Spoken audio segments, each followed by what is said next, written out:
I'm so sorry I'm running late. That's okay. My last appointment was an emergency, so it ran a little bit over. So I apologize. That's fine. How are you doing since we spoke last? Well, I mean, I'm good. I'm handling the stuff, the circumstances. That some of it is not good, but I'm okay right now. I'm handling it well. So I have been in distress. I don't know if you're aware. There's a scam artist who's been living in my house for 1 year. And it's a professional scam artist, and it's part of a syndicate, it's part of a group. And I had a therapy session just earlier today, but privately. I was telling them that if I were to hear from somebody else what I'm reporting, they would think it's a symptom of paranoid schizophrenia, that it's evident the police, the criminals who are behind this lady who's in my house, part of this organized crime, have taken over the police station. If I were to hear that from anybody, my first thought would be that they're having a paranoid schizophrenic delusion. And then I have the recordings on my that I'm sending to 60 Minutes, to local news stations, that show that you see it with your own eyes, the video, you will believe it. You see, and then what happened with Kaiser, because of this, that what would happen was like, but you might be aware of it or not, that I told the therapist, I forgot his name. I was telling about it. The police that come say this is not a police matter, it's a therapist matter, because the lady was gaslighting me, and they would say, well, that's therapist matter. But the way she's using gaslighting as part of a whole scheme of tools and methods that she uses specifically because it doesn't register. The police hear that, and that's not a crime. That's a therapist matter. The judge, I went to court in front of the judge.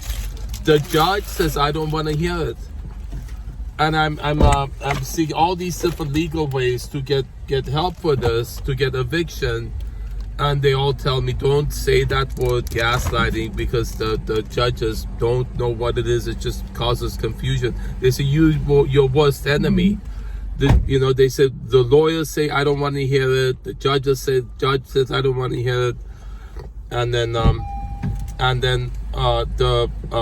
the thing is, she keeps. That's one of her methods. The other is to keep threatening to sue with false allegations. The day after I handed her, she was served a restraining order.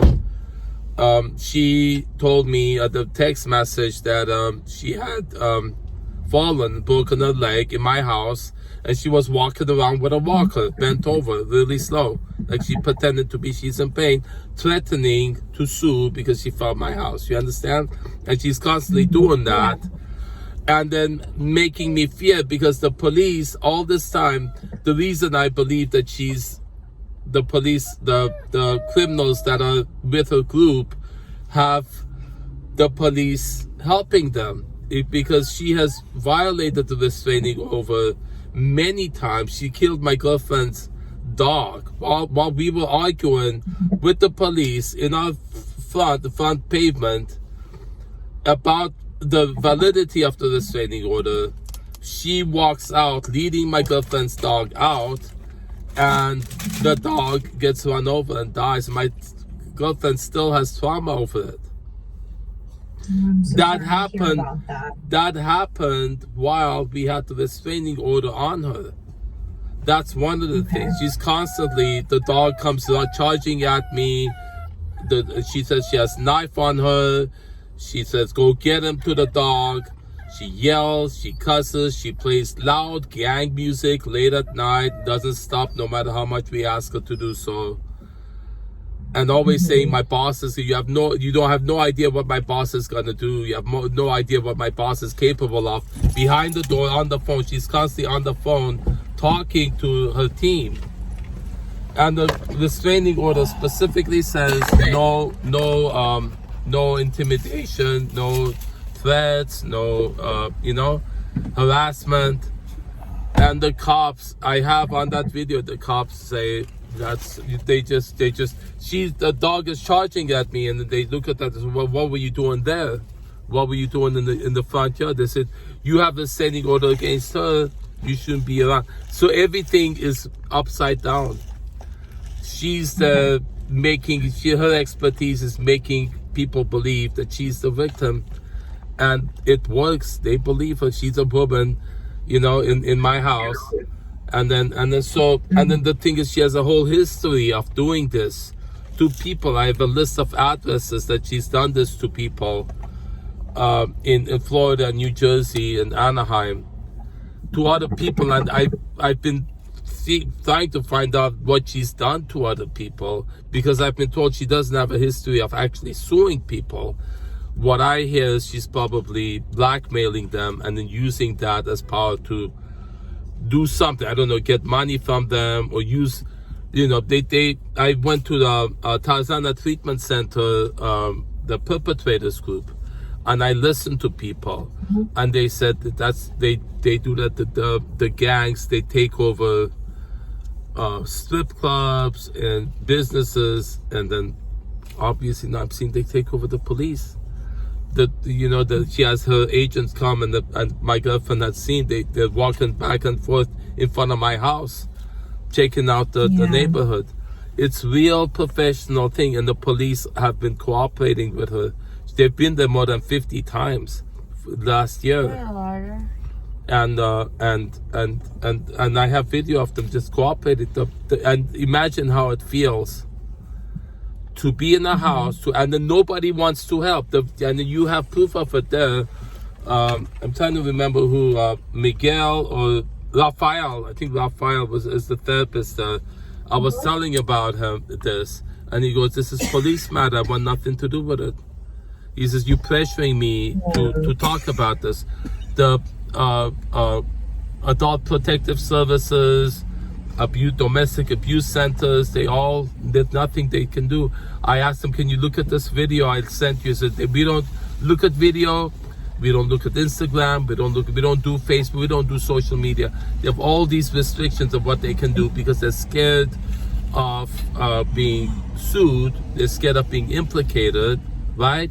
Because of people like this scam artists who constantly use the threat of legal action to threaten people, you understand?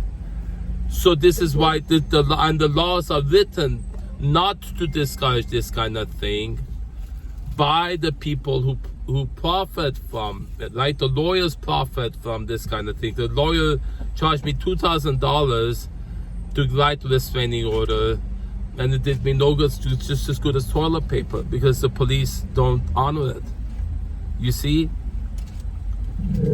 And to get the eviction, I had an investigator.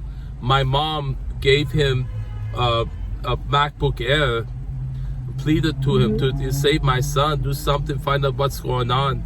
He did nothing. He scammed me. The lawyer scammed me. Everyone you go to, the whole industry of the people who support, who take money, the ones that don't take money, domestic, all of those that I mentioned, don't do anything. Those that do make money rip you off. And nobody wants to look at pictures, nobody likes to. If I ask you, I'm not going to have trauma from asking people there if they would help out. They always say, we cannot do this, we cannot look at picture, we cannot look at YouTube. So everybody isolates you.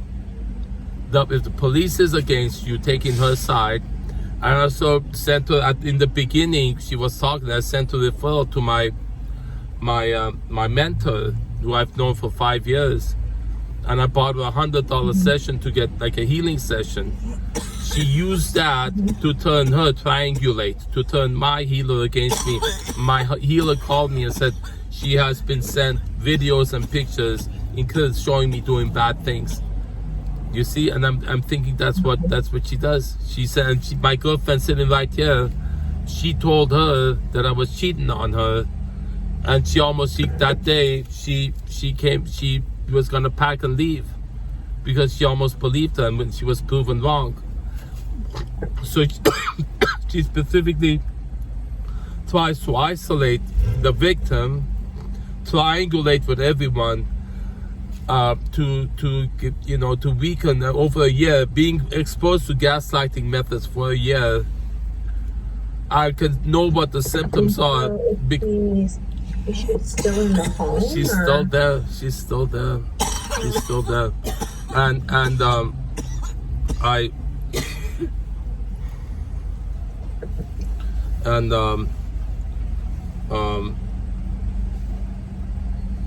what they do is they triangulate with the police, back me up in the corner, no matter, there's nothing I can do. Like, she brings criminals in the house, and the police say, if you lock the door, we'll arrest you. You understand? I need to protect myself. She's been criminals in my house, in my rooms, walking around. And I can't, and the police say she's allowed to have visitors. They're granting her tenant rights. Okay. You see? And so, how is this? It sounds like very stressful. How have you been kind of managing all Not easy. This? Well, I've been getting a lot of practice, trying to contain and not, because I know the first thing she did when she comes in is she took off her pants and showed me wounds all over her legs, which is what a previous victim had done to her. And I can understand why they would do that after what she has done to me. You understand? So that's what she provokes, that kind of, she makes people hurt. Like people who cut themselves because they've been abused as children, like raped as children. Yeah. What she does is she provokes people to hurt her intentionally, and wears those and puts picture of herself naked with those wounds on Facebook and Instagram. Those are her medals. You see, she's proud of them, and she uses those to threaten to sue and to threaten. Do you have any thoughts of hurting her? No, I don't. See, that's what makes me different. I'm not physically, or I'm not abusive like that. That's why I've lasted so long. So they keep pushing and pushing and pushing to get me to do something. I've had people suggest that they can find a way to get her out. That's not, if the legal way, that's, how people in those movies, they become vigilantes when like someone's kid dies, the criminals kid or they rape somebody, and the police do nothing at all. They're backed up in the corner. They take the law in their own hands. You know how that happens? I ain't like the way I do it is I've recorded videos of the whole thing happening, and I posted them. I've sent those to 60 Minutes, to 2020, to local Channel 5, news, Channel 11, Channel 7, Channel 4, hoping somebody will take notice and make this, bring this story to light. Investigator contacted the previous addresses where she has stayed, the people. He told me they're afraid to talk because they've been threatened they're afraid of the drug dealer friends that she brings home, that she's brought home, that have threatened me. You see? And then so how's your mood been with all of this going on? My mood is not good. My mood a lot of times is not good.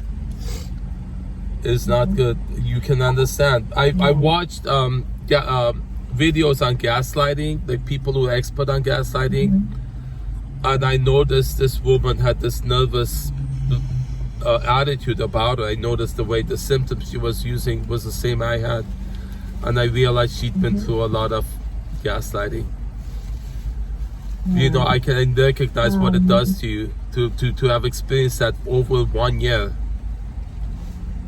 You know, the one common technique she would use. Yes, go ahead. Go ahead. And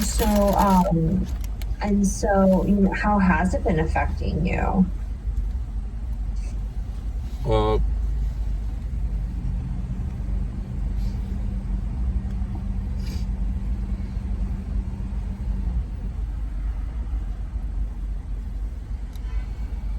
Well, it's challenging to deal with a positive attitude and not let it get me down. It's been challenging. Yeah. But I've heard you repeat that question like 3-4 times, and I'm starting to get concerned. I keep saying over and over, you know, what's going on, and I keep hearing story from you. How has this been affecting you? How do you feel about this? Are you going to go beyond that, or are you just going to keep the whole session, keep asking me, how is this affecting you? How do you feel about this? Right? Would you not be concerned? Everything I'm telling you, I keep hearing the same question, right?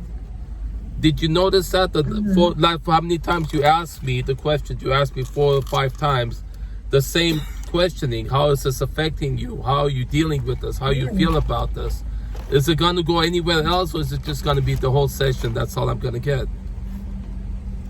Well, and so, you know, our time, you know, our time is only like 25-minute visits. And so, you know, I did want to ask, I know you said you just recently saw the therapist. Are you seeing a therapist outside of Kaiser? Yeah.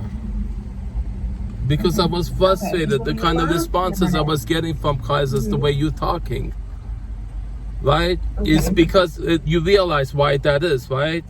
Kaiser has this policy. The way they operate. Did you know about the grievance I filed with Kaiser? No, I'm not aware of it yet. Because I asked if I could send them a video, and the therapist said no, like 5 times. She said no.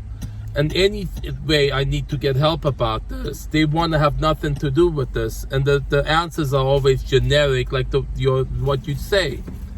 How do you feel about this? How do you feel about this? And then there's nothing more they can do. And a lot of places are like that because the protection you take not to get sued, right? Right? I've heard that this... We have to stay kind of in our lane, and my job is to, you know, help people, you know, when people are going through stressful circumstances, to make sure that they're managing okay, that their mood is not affected, that it's not exacerbating underlying, you know, issues or concerns. And then if it's exacerbating, you would give them some medicine, right? That you would ask me how am I feeling. If I'm feeling bad about it, you would give me a that would be a solution to this. If I'm angry about this, so, you know, my role as a psychiatrist within Kaiser, you know, what we're able to offer people is therapy to help them manage how they're dealing with different. Do you see that? I need you to see that. Or medication. Lauren, I understand that. Your role is a psychiatrist as Kaiser. Okay? Right? And my goal is to help people within the limits that I'm able to. I know. And then I keep hearing that you're within those limits are very limited. I keep hearing you're very limited what you can do, which is you can't do nothing but frustrate me with talking to me like a Wells Fargo customer service, not as a human being, but within the confines of the role in which you're allowed to operate, which is you can do nothing but ask me how are you dealing with it, how you feel about it, how you contain it. Of the ability that I have. Within the confines of the ability you have, because the role that you play, because you want to play, not be a human being. You cannot be a human being within the confines of the role that you play. All you can do is no better than recording on a message. You sound like a robot. And the person in my situation wants to talk to a human being. And you are a human being, but you have to confine yourself within the confines of the role of a psychiatrist, a Kaiser, and all you can say is, How you feeling about it? You feeling bad? I can give you a pill for it. For if you're feeling bad about it, right? And that frustrates me. Do you understand? That's why. And you don't want to snap out of that role, no matter what I say. You keep playing like the computer generated machinery, like a hologram. You're not gonna snap out of the thing. You're gonna play that role to the very end. You're not gonna snap out of. You wouldn't talk to your friend, your own sister, was going through distress. You wouldn't be continuing with that same calm tone, like robot-like a mannequin, like a robot. How are you feeling about this? My role is to give you da da da da da da da da. It frustrates me. Are you not gonna snap out of it? I'm gonna hang up right now. There's nothing more. You not see how frustrating it would be. My life is in danger. I've been held hostage in my house for 1 year, and look at how you reacting. Look at the way you are. You continue talking like a robot. My role is to see how you're doing. I give you medicine. You want my role, as within the confines of my role, we need our clients to feel good. Within the confines, all I can do, within the confines of my role as psychiatrist, a Kaiser, we have a very limited role in my character. Do you not see you continue with that same thing, looking at me with that emotionless face? You have no concern for me at all. You cannot be a human being within the confines of that world. The huge building, the Kaiser building there, there's nothing at all to say we cannot do nothing at all. Within the confines of our role, we cannot do nothing at all. And so, I'm sorry that, I've been frustrating you. And unfortunately, we are out of time. If you'd like, you are welcome to request a different psychiatrist. And so, are there any psychiatrists there that are human beings? Do you have any human beings there at all, Kaiser? I'd like to talk. I've never seen any human beings. You believe you're acting like a human being right now? Are you being a human being? Within the circle of what I'm describing you, with the response you're giving me, human being would give a human being. Are you giving me a human being reaction right now, response right now? I'm not given the opportunity to give a response. You're not given the opportunity, right? Why? Because you're afraid to be sued, right? Because of what this lady does is threaten people to sue them. You keep talking over me and interrupting me, sir. Oh, you had something to say? I didn't notice you had something to say. Because you kept saying is you're the confines of your role, you have nothing you can do, right? You had something to say. Was there something you could do without saying you can't do anything? Because that's all I've heard from Kaiser. And so, if our time is up, you have to go, right? Go ahead. You're welcome to request an alternative psychiatrist. You keep repeating the same things over and over. You're not capable of anything but repeating the same. You want somebody else to get somebody else. I ain't gonna do nothing, right? Pass it to somebody else. I asked you. You have a human being there. You're not gonna snap out of us. No hope for you at all. Okay, all the education you went to school, 10 years medical school, they turned you into a machine. You can't help people acting like a machine. Give them a medicine to help the pharmaceuticals get rich. It's nothing but poison. All right. Our time is up, right? Go ahead. Let me see what you said. We're at an impasse. All right. Yeah. I hope you have a very good day. I hope you have a good day, and I hope you find a good day, and I hope everything finds with you, and you find coping. But yeah. Bye-bye. See you later, alligator. Got it on tape. Yeah, it's going to be a documentary. Yeah. Listen,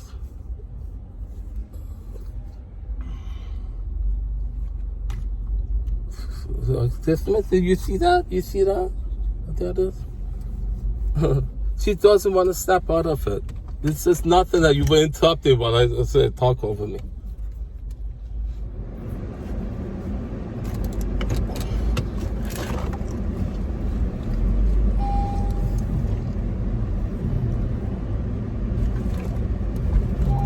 Hey, Renee. Close Look at the name of that place. The door is unlocked. The door. What is it? Brick and Flower.